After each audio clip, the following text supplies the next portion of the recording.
મળતી વિગતો અનુસાર અંકલેશ્વર ખાતે રહેતા સારમ્મા ઉર્ફે શર્લી મેથ્યુ ફિલિપ મેથ્યુના પુત્ર અનીસ ફિલિપ મેથ્યુને નોકરીની જરૂર હતી. નવેમ્બર 2025થી ડિસેમ્બર 2025 દરમિયાન પારેખ ફળિયા અંકલેશ્વર ખાતે રહેતા આકાશ હસમુખભાઈ લિંબાચિયાએ સાર્વજનિક હોસ્પિટલ પાસે ફરિયાદીનો સંપર્ક કર્યો હતો.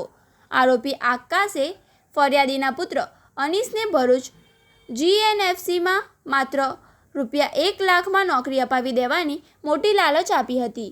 આરોપીએ વિશ્વાસમાં લઈ અનીસના જરૂરી તમામ ઓરિજિનલ ડોક્યુમેન્ટ્સ મેળવી લીધા હતા અને નોકરીની પ્રોસેસના નામે અલગ અલગ સમયે કપટપૂર્વક કુલ ₹75,730 મેળવી લીધા હતા.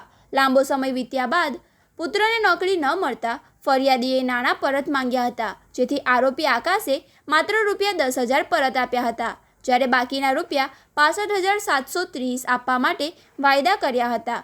છેવટે નાણાં કે નોકરી ન મળતા પોતાની સાથે છેતરપિંડી થઈ હોવાનું માલુમ પડતા શર્લી મેથ્યુએ અંકલેશ્વર પોલીસ મથકે ફરિયાદ નોંધાવી હતી. પોલીસે આકાશ લિંબાચિયા વિરુદ્ધનો ગુનો નોંધી આગળની કાયદેસરની કાર્યવાહી હાથ ધરી છે.